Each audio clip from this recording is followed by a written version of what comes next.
Hi, I'm Macon. His sister laughed in my face at the airbase, said I should stick to scrubbing toilets. They all laughed, officers, pilots, even the one I once trusted most. But hours later, I was the only one who could fly the $300 million jet to save their golden boy. Funny, none of them laughed when I landed. So, how did I get from mop water to classified clearance? And what did it cost me to never be invisible again? Stick around. The silence after humiliation was only the beginning. Before we dive in, what time are you listening to this, and where from? Drop it in the comments below. We're right here with you. The first thing you notice on a military airbase isn't the jets, it's the sound. Low, metallic groans from the hangar doors, the ping of tools on steel, and boots. So many boots. Always moving, always loud. I used to belong here. Now I just wipe grease off the floor while pretending not to hear the laughter. It was 6:14 a.m. when I reported to Hangar C. The Nevada sun hadn't broken the mountains yet, and the wind still held that desert bite. My hands were already raw from scrubbing the oil pit yesterday. Today I got mop duty by the east intake, just outside the test bay for Echo-class stealth systems. Someone had left coffee spilled by the intake ramp. No one claimed it, of course. Not their job. But apparently, it was mine.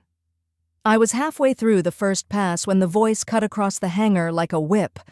Well, would you look at that? Macon's back. Guess the Air Force finally needed someone to mop up after real pilots. Laughter erupted behind her words.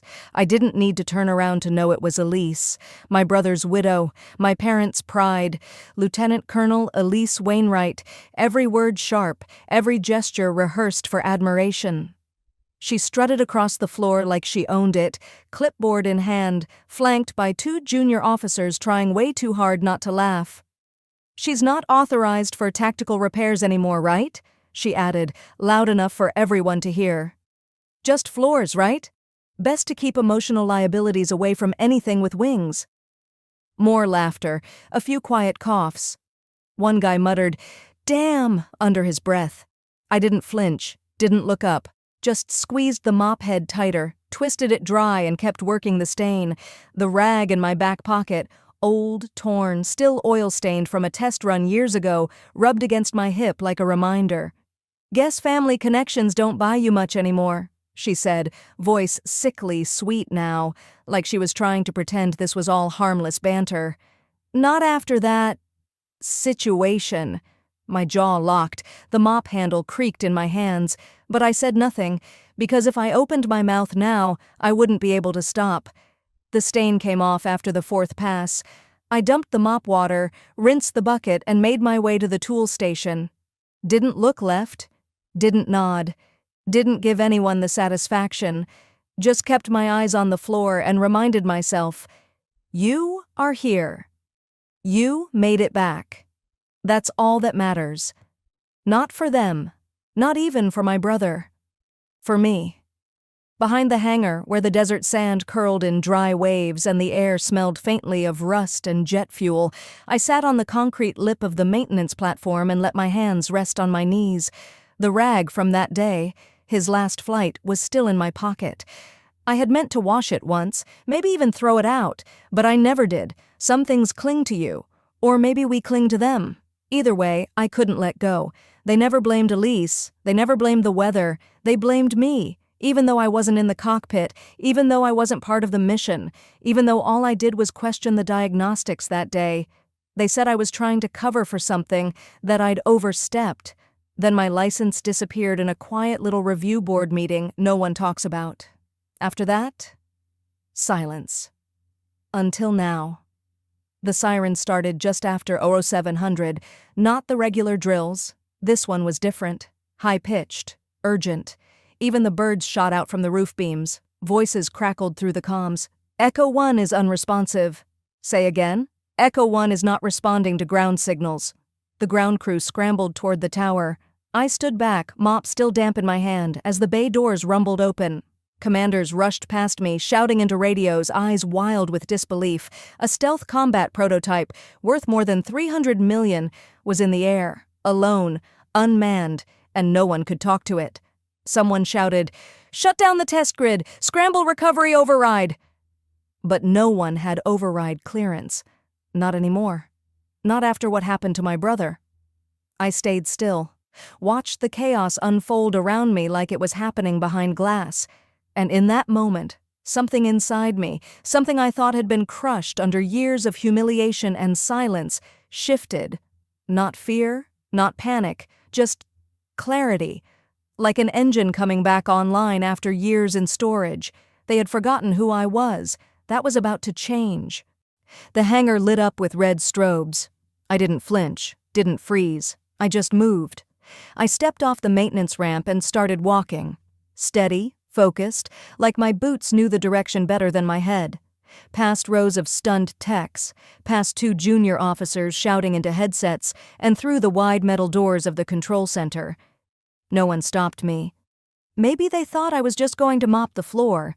Maybe they assumed I didn't even speak their language anymore. The language of risk, of urgency, of war. Fine. Let them think that. Inside the control center, the air was thick. Monitors blazed. Radios screamed static. Officers huddled around a large central display showing a live feed. Dagger 1, spinning slowly in midair, altitude dropping, speed unstable. "Talk to me, Captain," barked one voice. Major Kelson, base commander, wide-shouldered, buzz-cut, still chewing the end of a toothpick like it could hold his patience together. "We've lost all comms with Lieutenant Reed," replied a woman beside him. "No telemetry response. AI assist is locked out. The aircraft's not receiving override. We think he's unconscious from a G-lock." "G-lock?" someone muttered behind me. "That high already?" I stepped forward, inching closer to the central terminal. "Estimated 3 minutes before altitude failure," the officer added. "Emergency team is prepped, but if he drops below 15K before response, he won't pull out," Kelson finished. "He's going down." That's when I spoke. "I can fly it." Silence, then laughter, soft at first, then more audible. Kelson turned. When he saw my face, the smirk disappeared for a beat, like a memory tugged at the back of his mind. "Macon?" he said, squinting. "You still around?" I didn't answer that. I just pointed at the diagram of the plane on the screen. "That's not the production model. It's the XM52 test chassis with the dual-axis torque wings. I trained in that exact build. I know her weight balance, her temperament, even her stall pattern when it rains." One of the younger men snorted. "You trained 10 years ago, lady." Kelson crossed his arms. "You haven't touched a cockpit since your license got yanked. You don't even have clearance to speak in this room, let alone fly a prototype worth more than this entire base." My voice dropped to a near whisper. "That prototype has a human life in it." He scoffed. "You think you can pull off a 0G intercept with manual override when 3 active pilots just failed simulation on it this week?" "I don't think," I said quietly. "I know." He started turning back to the screen like the conversation was over, but I didn't let it end. I stepped up to the desk, leaned in just enough, and said it so only he could hear. "Either I get in the backup unit now, or you'll lose your golden boy. Your choice." Kelson looked at me hard. His jaw worked like he wanted to spit out the words, and then he muttered, "Someone get her flight gear. Move." No applause, no cheers, just stunned silence as a corporal jogged out. The control room buzzed back to life around me, louder than before. Behind the noise in my mind, another voice echoed, one I hadn't heard in years. "No one flies like you, Mouse. You fly like you've got fire in your bones." My brother. Laughing as we stood outside the very same hangar. I could still see the grease smudge on his cheek, the sun in his eyes. That stupid call sign he gave me. Mouse. Because I was quiet, small, overlooked. But when I flew, I became something else. The gear felt heavier than I remembered. Inside the locker room, I strapped myself in while 2 airmen fumbled with my helmet fit and telemetry links. They kept exchanging glances, probably wondering how long before this mop girl got her funeral flyover. I didn't care. The gloves fit. That was enough. Outside, the secondary prototype, Dagger 2, was being prepped. Same model, same flaws, same engine quirks, the same flight stick that once felt like an extension of my own spine. I didn't ask permission. I didn't ask for forgiveness. As the elevator platform lifted me toward the sealed cockpit, I took one last look at the sky, cloudless, streaked with smoke trails from drone intercept attempts. I climbed in, the canopy closed, and as the seals locked with that familiar hiss, I didn't feel nerves. I felt the quiet of precision. As the cockpit sealed around me again for the first time in years, I didn't feel nerves. I felt the quiet of precision. And beneath that, something deeper. A memory folding in on itself, replaying in the rhythm of my breath, the hum of the engine syncing with my pulse. My hands moved over the controls like they'd never left. Muscle memory took over, left throttle, right trim, shift in pitch. "Dagger 2, I whispered, like greeting an old friend. The canopy shimmered in the early evening sun as I lifted off the tarmac. Control tower barely got a word in. I was already climbing. "Unidentified pilot, this is Edwards Tower. Stand down. Override code Bravo Echo 17. Confirm Macon Ellison. Former test pilot serial 09 Ghost. Engaging pursuit of Dagger 1. A pause. Silence. Then the controller, young, nervous, responded. "Code received. Ma'am, Dagger 1 is at 37,000 and dropping. Pilot is unresponsive." The sky opened in front of me like a curtain yanked wide. I pushed the throttle. The afterburners kicked. The jet didn't just respond, it sang. Every curve of wind, every pocket of turbulence, I felt them before the sensors warned me. Years of flying, years of dreaming in silence, returned in full. "Visual on Dagger 1, I said, scanning the horizon. "He's spiraling, steep, right engine stalled or frozen." The camera feed on my side screen confirmed it. Alan's bird was tumbling nose down, smoke trailing like a ripped veil behind him. Too fast, too steep. If I waited for command to debate protocols, he'd be a crater. I shifted channels to a legacy encrypted frequency, the one we used in the earliest engineering tests. Only a handful of people even knew it still existed. "Dagger 1, this is Ghost. Come in. Alan, do you copy?" Nothing. "Alan." My voice dropped. "It's Mouse. You remember this channel? You told me once it felt like flying with angels." Still nothing. On the base monitors, the command team watched my stream split-screened with his. Some faces in the room, blurred behind reflections, leaned in, trying to figure out who the hell I was. "She's flying like she built it," someone murmured. The base commander leaned in toward his mic, his voice clipped. "Dagger 2, stand by for emergency recovery drone intercept." "Negative," I said sharply. "I can get him." "Macon, this isn't your call." I didn't answer. I couldn't afford to. I came in from above, letting gravity do some of the work. Dagger 1 spun beneath me like a wounded hawk. I had one shot. If I got too close, we'd both collide. Too far, and I'd never reach the controls. So I nudged him, not physically, but with air pressure. Calculated turbulence, the same trick I taught Alan during his first month training under my watch. I matched his pitch, matched his roll, then spoke again, low and certain. "Alan, you said you'd follow me anywhere, then follow me home." It wasn't just protocol now, it was heart. It was years of silence and shadows breaking all at once. The bond between siblings, between pilots, between two ghosts in the sky. The angle of his wings shifted. Just barely. "Base," I barked. "Autopilot initiated. Secondary backup may be activating." The entire hangar watching held their breath. My fingers hovered over the throttle, guiding him down inch by inch. Then, "Ghost." A crackle. "Alan?" My voice caught in my throat. His breathing was ragged. "Damn. That you?" I almost laughed. "Almost. Don't pass out. Just mimic my descent. You remember the glacier drill?" He groaned. "I was 17. You made me puke. And I'll do it again if you black out now."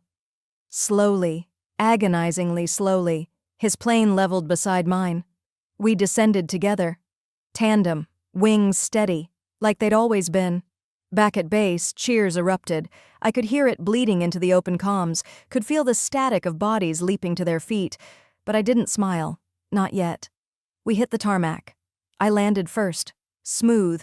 Ground crew rushed to my brother's jet before his wheels even fully stopped. No one ran to mine. I sat there, canopy still closed, staring at the people who had laughed at me, dismissed me, barely remembered I'd once worn the same uniform they did.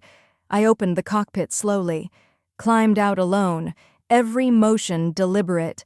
My boots hit the pavement like a quiet verdict. Alan climbed out of his jet, dazed but steady. He removed his helmet, and then, across the tarmac, across the silence, he saluted me. The same kid who used to chase me around the hangars with his shoelaces tied together. The same brother who once swore I was too sharp for this world. He walked toward me, and I noticed something.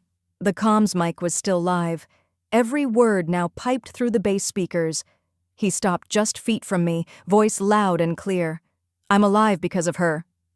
A hush fell. He turned toward the command deck behind the glass. "She's the only pilot who ever scared me. In a good way." Not a single clap, not a single whoop, just reverence, respect, realization.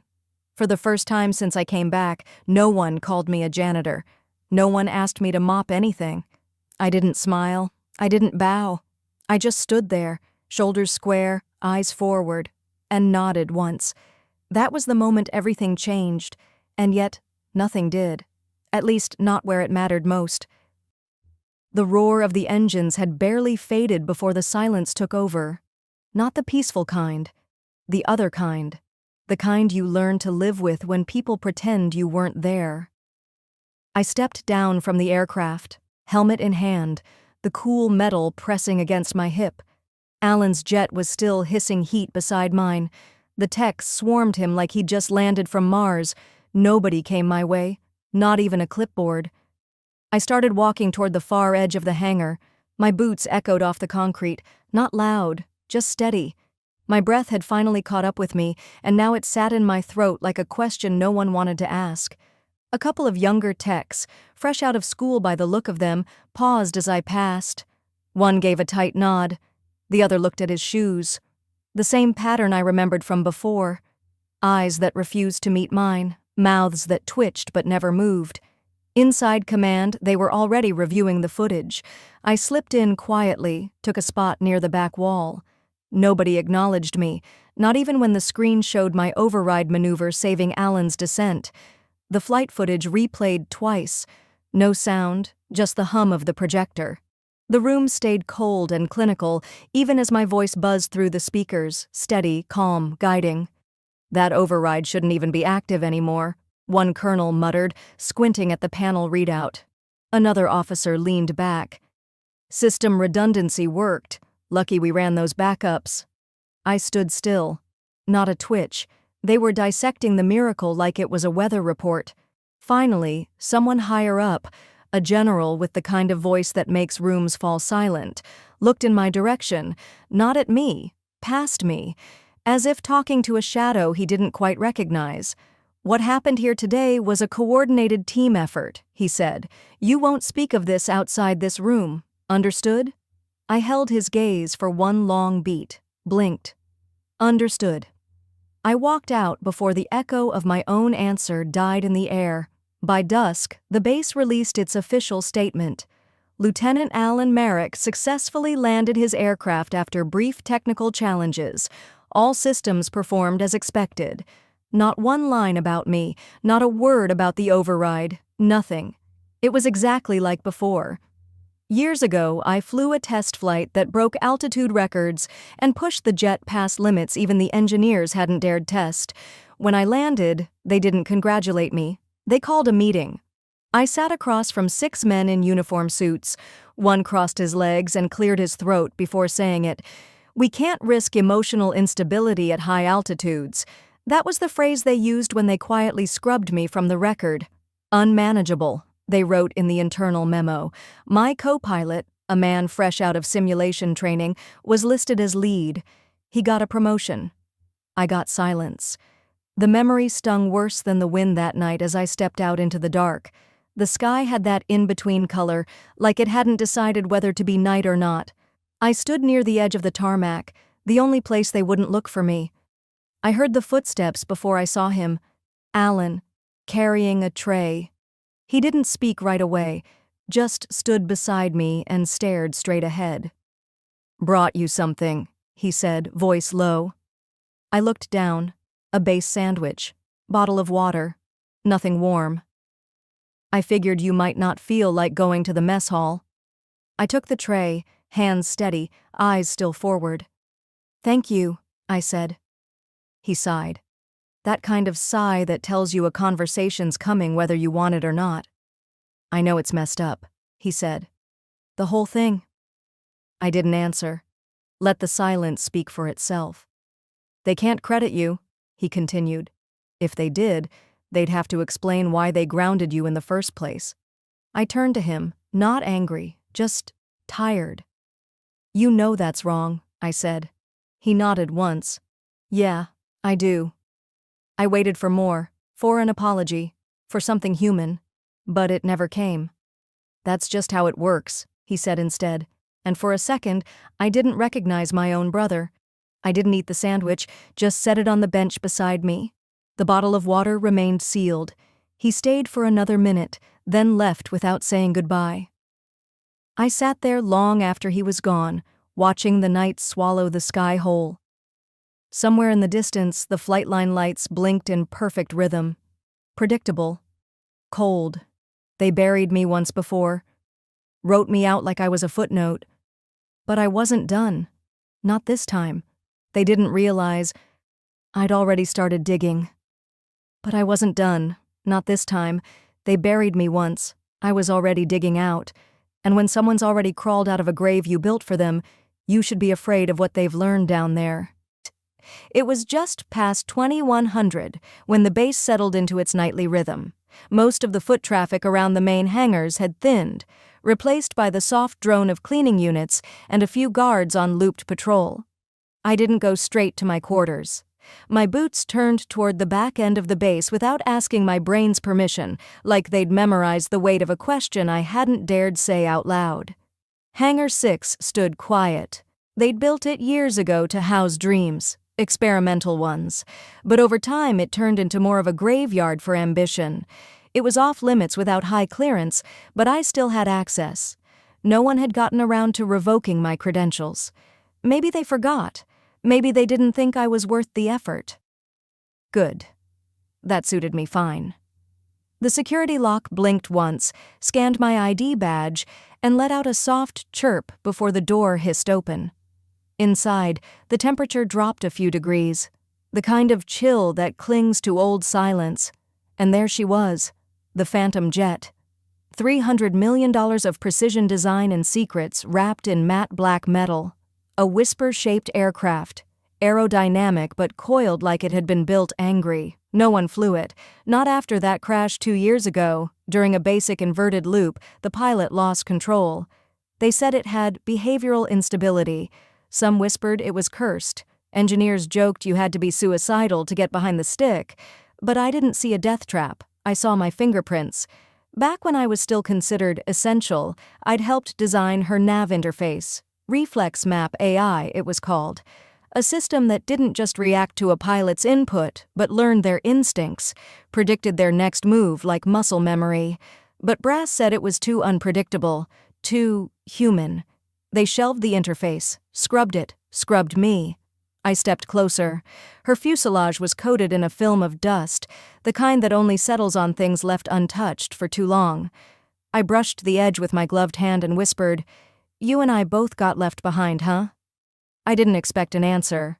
But then, something happened. I climbed up the side platform, leaned into the cockpit, and tapped the manual override. The system asked for ID. I typed in a test string, a flight config I'd coded years ago, one the board had flagged as theoretical. Then I added a signature override they didn't even know existed. For a second, nothing. Then, "Welcome back, Commander Macon." The interface lit up, dim blue at first, then green. The console panels flickered, rebooting systems that had slept for 2 long years. A hum vibrated beneath my boots. Not loud, just alive. I froze. Not in fear, no, something else. That first rush of oxygen when you've been holding your breath for too long. She still remembered me. For a while, I just stood there, letting the cabin's systems cycle, watching numbers dance across the screens I once fought to protect. And then I shut it all down. Quick, clean, just before I heard the outer door swing open. 2 engineers walked in, holding toolkits and looking confused. "Ma'am?" one asked. "We heard something powering up in here." "Routine diagnostics," I said smoothly, stepping off the ladder. "Command requested a baseline test on dormant aircraft." He nodded slowly. They didn't question it. They didn't see me. And that's what made me dangerous. Later, back in my quarters, I didn't bother turning on the lights. I just lay on my bunk in the dark, eyes to the ceiling, fingers twitching like I was already gripping the controls. I'd been told to be quiet, to follow protocol, to support the mission from a distance. They wanted quiet? Fine. But I'd give them noise first, the kind that couldn't be ignored, the kind that echoed in steel and fire and didn't ask for permission. I pulled out an old notepad from the bottom of my locker, leather-bound, worn at the edges. Paper. They couldn't hack paper. On page 1, I drew a rough grid, old-school flight pattern schematics, altitudes, wind corridors, blind zones. I was going to build this mission with the same care they once trained out of me. No uploads, no digital trace. Each movement I planned would be real, felt, chosen. No more giving them control. As I flipped pages and mapped potential test loops and high-alt maneuvers, something in the pit of my chest settled. For the first time in years, the anger quieted. Not because it was gone, but because I'd finally pointed it somewhere. Around midnight, I checked the diagnostics logs I'd pulled earlier. There it was again. Buried deep in the report, AI failure in linear input override conditions. Which meant, when someone tried to fly the jet using old-school yoke behavior, the system lagged, misread, reacted too late. But my system? The one that mimicked gut instinct? Flawless, still embedded in the core. They'd never fully deleted it. The jet didn't fail. They just never learned how to trust it. Or me. By 1:30, I'd finished the first draft of my flight sequence. I folded the pages, slid them into the false bottom of my footlocker, and leaned back. In a place like this, power didn't always come with a title. Sometimes it came with knowing the one thing they didn't want to admit. I was still the best damn pilot on that base. They just didn't know it yet. But they would. Because the next time that jet roared to life, there'd be no doubt who was in the cockpit. And then the call came, the one that would force every coward in command to come find me. It was barely 5 a.m. when my door buzzed. Not a knock, not a polite tap, a sharp, continuous buzz, like someone wanted to break the silence wide open. I swung my legs off the bed, heart steady, hands calmer than I expected. I already knew. Something had gone wrong. The hallway outside my quarters smelled like burnt coffee and panic. A young officer I didn't recognize stood rigid, eyes wide. He didn't salute, just blurted, "They need you at ops, now." I didn't waste a second. No makeup, no pleasantries. I threw on my base jacket and followed him in silence. The walk to command center was short, but every step brought back the sensation of authority I hadn't worn in years. That thick hum in your chest when your choices matter more than your words. Inside the room, all eyes snapped toward the screen. Red flight paths. Blinking alerts. A cacophony of voices trying not to sound afraid. Someone from logistics whispered, "She's here!" Like I was the ghost of a better version of this place. At the front of the room stood General Lormer, gray buzz cut, jaw clenched. Same man who'd signed off my dismissal and told the board I was volatile under pressure. His stare dropped to the name tag on my jacket. Still faded, still mine. "I don't recall authorizing this civilian's presence," he said, voice sharp. I stepped forward. "Then I'll save you the trouble of asking. I came anyway." He narrowed his eyes. "We're in the middle of an active containment failure. Not the time for nostalgia. I walked straight up to the central terminal. Drone Squadron 6 lost external control mid-demo, correct? Silence. I tapped one of the glowing screens. Internal AI locked out. Signal jamming attempts failed. No override response. He looked like he'd swallowed something sour. We don't need a rundown. We need a solution. I turned to face him. There is one. The Phantom jet. My jet. He scoffed. That aircraft isn't certified. No, I said calmly, because you were afraid of what it could do. It's the only system fast enough to reach the drones and strong enough to override their current signal using wave interference. But it only runs on my configuration. The one you said was theoretical nonsense. I let my gaze scan the officers around him. Unless, of course, you'd rather explain to Congress how you let $900 million in military assets cross into civilian airspace because your ego couldn't stomach a janitor flying. That shut them up. The room fell into a thick silence. Even the buzz of monitors felt quieter. Lormer's jaw twitched. His voice dropped. You're the only one the jet responds to? It said it out loud yesterday. You were too busy ignoring diagnostics. He looked away for a second. I could almost hear the word forming in his head. Damn. Then, without looking at me, he nodded once. Do it. But I wasn't done. Not anymore. I want 3 things, I said, stepping closer. First, operational control. No interference mid-flight. You don't speak to me once I'm in the air. He grunted. Fine. Second, no blackout. Whatever happens stays on public record. No scrubbing flight data, no rewriting logs. That's non-negotiable, I cut in. His lips tightened. Continue. Third, I said, quieter now. My record, the full one, reinstated, with commendation. That was the deepest cut. He flinched. I let it hang. He didn't answer, but the legal officer standing nearby gave a stiff nod. Confirmed, she said. We'll begin reinstatement protocol immediately. I walked out before anyone could change their mind.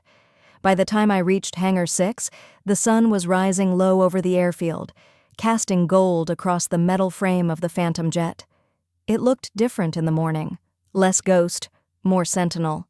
I suited up slowly, methodically. My body remembered everything. The straps, the weight, the way your breathing changes when you become part of a machine again. When I climbed in, the cockpit lights blinked to life. Commander Macon, the system said softly. Good morning. The hum beneath me vibrated through my spine like an old friend. This wasn't a comeback. This was reclamation. As I taxied to the runway, the control tower squawked in my ear. Call sign, Tempest. You are cleared. I didn't respond. The jet lifted before I even realized I'd pulled back. Smooth, clean, obedient. We were in the sky in less than 20 seconds. Out over the coast, I caught sight of the rogue drones. Glints of silver moving too fast, too close to the edge of their programmed loop. If they slipped further west, they'd cross into civilian flight zones. If they turned back, they'd crash into a satellite demo field. I pulled the override frequency log from memory. My fingers moved fast across the console, no hesitation. I fed in the code. Then another. I whispered, Come on, girl. Trust me. The jet vibrated, deep and fast. And then she roared. A sonic wave burst from under the wings. The drones shuddered midair, then one by one, they stilled. 3 seconds later, they turned, slowly, controlled. I didn't breathe. Not yet. Then the tower voice cracked. They're responding. My God, they're following her. I circled above, guiding them like sheep back to their digital pen.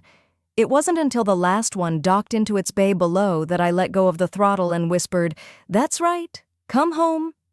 As I turned back toward base, a different alert flashed in my peripheral. Not internal. Media feed. Someone, probably someone in comms who hadn't been briefed fast enough, had forgotten to cut the satellite relay. Footage was streaming, and the world was watching. I saw the numbers tick up on my panel. Thousands. Then hundreds of thousands. A live thread was running next to my telemetry. One headline read, The Ghost Pilot. She's not here to impress. She's here to fix what they broke. A comment below, She never stopped flying, they just tried to ground her. I felt no pride, only a strange quiet. I brought the jet around for descent. As the wheels touched down, I expected a line of officers, applause maybe, or scowls. What I saw instead was a group of suits, civilian, private defense, and the base commander holding a clipboard. They weren't clapping, they were waiting, with offers. The jet hadn't even cooled when the doors to the hangar flung open. I was still unstrapping myself, heart still steady, hands calm, when I heard it, the stampede of boots and camera shutters. Not applause, not silence, just noise. They didn't come to celebrate, they came to claim. Reporters shouted over one another, flashes lighting up my visor as I descended the ladder. "Who are you, ma'am? Are you back with the Air Force? Did they pull you out of retirement? And the one that cut deepest, why did they keep you hidden this long?" I didn't answer. I didn't need to. My silence was louder than any soundbite they could twist. A young airman pushed through the crowd, breathless, and handed me a sealed envelope with the Department of Defense insignia. "Ma'am, General Lormer requests your immediate presence in the conference suite." He didn't even call me Miss. That was new. I followed the soldier through a back corridor, away from the swarm, away from the spinning headlines already crawling onto phones across the country. I glanced down and noticed my name trending. Again. But this time, not for falling. The room was quiet, cold, neutral, like they designed it to make nobody feel too powerful. A long oak table stretched across the center. At the far end, General Lormer stood, not in his usual parade rest stance, but with both hands flat on the table, waiting. "Ma'am," he greeted me without looking up. That single word was both an olive branch and an admission. He had never used it before. Two other high-ranking officers sat flanking him, men I remembered all too well. Colonel Dreyfus, Rear Admiral Scott, both part of the original tribunal. Both had signed the papers that broke my name years ago. Lormer gestured toward the leather chair across from them. "We're here to honor your contribution today. The country owes you a debt." I sat without speaking. Let the silence do the digging. He continued, eyes finally meeting mine. "We'd like to offer you a special commendation. Quietly. We'd handle all the media. You'd retain honorary flight status. And with your discretion, we can ensure a dignified, clean transition." He slid a folder across the table. "It's all outlined in here. A new NDA. One that protects you and the integrity of the branch." I didn't even touch the file. Instead, I reached into my inner jacket pocket and laid down two items on the table. The first, a faded manila envelope, yellowed from years of being hidden in a drawer no one knew I kept locked. It held copies of the falsified reports from the mission that supposedly ended my career. Signatures, tampered timestamps, redactions that didn't match the official logs. The second, smaller but heavier, a flight recorder chip. Their eyes followed my fingers as I rotated it toward them. "This is from Phantom 2, the jet I flew the night you said I lost control. You remember the narrative, don't you? That a system I wasn't qualified to touch failed under my command?" Lormer shifted in his seat. Scott cleared his throat. Dreyfus went pale. "I kept it," I said quietly. "I knew one day you'd come crawling back. I just didn't think it would take a fleet of rogue drones and a national broadcast." They didn't say a word. They couldn't. I leaned forward. "You want silence? I want truth." And then I laid out my terms, clear, unwavering. 1. My full service record reinstated, not revised, not amended, restored. 2. A federal investigation opened into the tribunal that discharged me. 3. A permanent seat on the Veterans Reform Oversight Board. And 4. I paused, letting the tension stretch until I could feel them squirm under the weight of it. You will issue a public apology, national broadcast, not some buried press release. You say my name the same way you erased it. Lormer's jaw tightened. He looked to the others. No one moved. You do this, I added, voice low, or I walk outside, Hand this to the press and let the public decide how much loyalty your medals are worth. They broke before the clock on the wall ticked twice. By late afternoon, the story had erupted. Hashtags exploded across platforms. Out of justice for Macon, Mop the Sky, Phantom Pilot, and one I didn't expect. They tried to erase her. My inbox filled faster than I could open it, but it wasn't fan mail or network endorsements. It was stories, hundreds of them, women, men, former cadets, engineers, janitors, pilots, all with the same thread. They made me disappear too. Some of the stories were brutal. One woman had been told to dress less smart so the higher-ups wouldn't feel undermined. Another man was suspended for reporting a safety violation. His CO said it made the unit look bad, and every one of them ended with a similar sentence. But watching you fly today gave me hope. I didn't cry. Not because I wasn't moved, but because I had no tears left to give this system.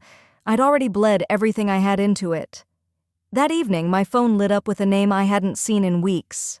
Samantha. The message was short. No greeting, no warmth. Just cold calculation typed into pixels. You could have been quiet. You could have been part of something bigger. I stared at it for a long time. Longer than I expected. Then I typed back slowly, without bitterness. I already am. And I meant it. That night, I didn't sleep. I sat by the window, watching the sky I once knew like the back of my hand. The jet engines still echoed in my chest, but not from adrenaline, from closure. And still, one more thing waited. A ceremony they'd scheduled with impossible speed, a medal, a podium, a camera. But before I stepped on that stage, I had one last mission. The ceremony came faster than I expected, but I had one more mission before stepping on that stage. That morning, I took my time, pressed my uniform, polished the brass so clean I could see the version of myself who once thought this day might never come. I tied my hair back, simple and tight. No frills, no illusions. When the black car pulled up, I didn't wave. I just got in. DC traffic buzzed past the window, but I wasn't watching it. I was reviewing the faces I'd seen behind closed doors, the ones who'd shaken my hand and then tried to erase me. I had names now, paper trails, voices from across the country who had written me, some begging, some warning. It didn't matter. The time for silence had passed. The venue was as grand as expected. Marble steps, flags hanging in polished symmetry, reporters positioned like vultures outside the barricades. The public didn't have access to this one. It was official, controlled, sanitized. Inside, the program had been set. My name was buried in the back of the booklet, small and neat, under special recognition for historical service.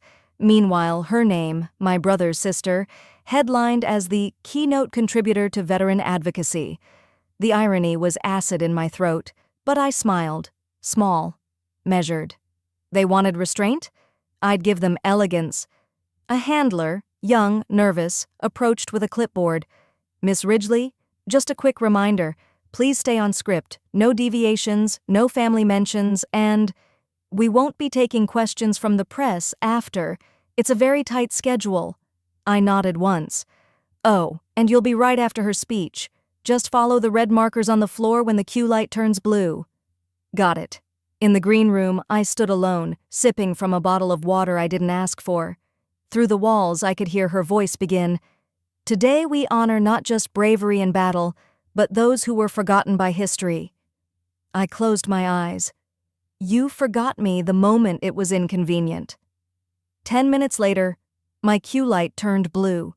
I stepped onto the polished stage under the weight of years I never asked to carry. The applause was polite, brief, like they were clapping for someone else. I walked to the podium, stood tall, my uniform crisp under the lights. The teleprompter blinked. I am honored to stand before you today, I began, read 2 lines. Then I stopped.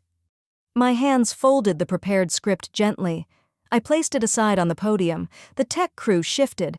Cameras kept rolling. I reached into the folder I carried in, pulled out a worn photo, creased from age and sweat. It was me. 19, covered in hydraulic fluid, alone on the tarmac next to a grounded aircraft with a snapped landing strut. My eyes back then weren't asking for applause, they were asking for truth. This, I said, holding it up to the projector, was me, before your recognition, before your ceremonies, before your silence. A stillness spread through the room. I tapped the tablet I'd tucked under the folder. Behind me, the screen changed. First, a spreadsheet, names, ranks, discharge codes.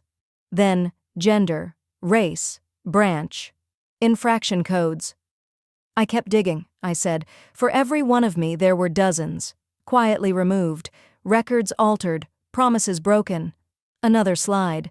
An official memo with an all-too-familiar signature, her signature, authorizing the suppression of several complaints citing non-priority disciplinary concerns, fund reallocation for public optics stability, her name, her role, her fingerprints all over the pattern. I didn't raise my voice. I didn't need to. You didn't forget us, I said. You erased us. A gasp rippled through the audience. The silence that followed was louder. Phones lit up. A ripple of movement. Some began filming, others whispering. Suddenly, her voice cut through from the side wing, forced and strained. This is not the time or place. Security stepped in. A tall man with a headset moved between her and the stage. Ma'am, we've been instructed to place you on administrative hold pending review. What? She hissed, grabbing at her badge. I run this board. Not anymore. Several veterans stood in the audience, some older, some in wheelchairs. One saluted, and I finally breathed. I didn't come here for a headline, I said, letting my voice soften. I came because I didn't want another girl, alone on a tarmac, to think she's invisible. My eyes swept the room. I never wanted applause. I wanted airspace. I saluted, not to the generals in the front row, but to the back of the room, where a few familiar faces from base had snuck in. Quiet ones, real ones.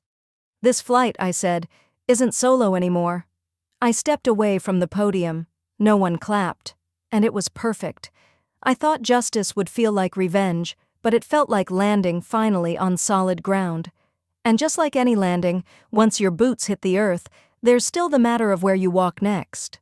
3 weeks later, I walked back into the base. Same gates, same air, same row of low-hanging clouds hugging the runway. But this time, no mop in my hand, no clipboard from the cleaning crew, just me. As I stepped through the administrative wing, something in the air shifted. People didn't look away like they used to. Some nodded. A few even smiled. There was a brass nameplate on the old locker room now. It didn't say technician, didn't say junior mechanic, just Macon. That alone could have been enough. It felt like the universe saying, you mattered, even when they acted like you didn't. But the real surprise came that afternoon in an envelope slid quietly across my desk by a courier in civilian uniform. He didn't say much, just tipped his cap and left. I opened it, expecting some stale apology from the committee, something vague and rehearsed. But what I found, Dear Ms. Macon Holt, it began. We have reevaluated your service record, commendations, and contributions. Effective immediately, you are hereby appointed Civilian Commander, Strategic Innovation Wing. I had to read it twice, not because I needed the title, but because they needed to say it, out loud, on record. They didn't just give it back, they admitted I was never wrong. That's what got me. Not pride. Relief.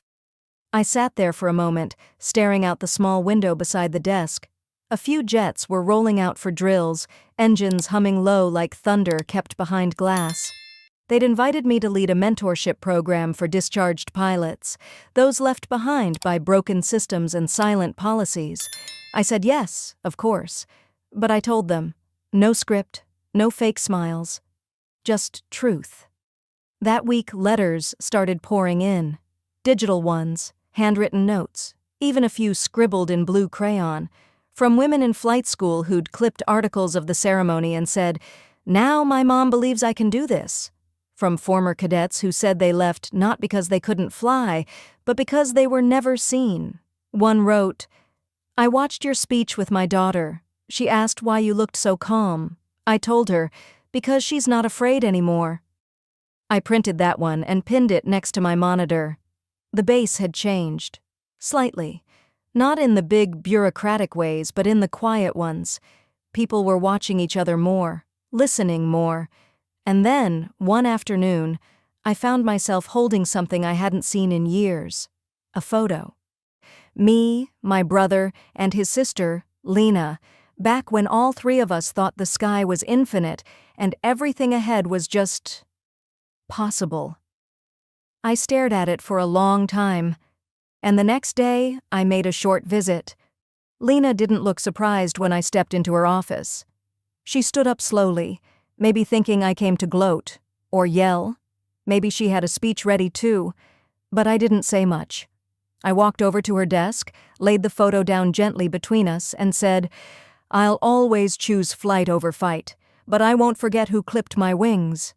She didn't say anything, didn't have to. The silence said enough.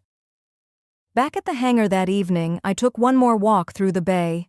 The lights above hummed softly, casting long shadows across the polished floors. I paused beside an old jet, phantom gray, retired years ago. My fingertips grazed the wing.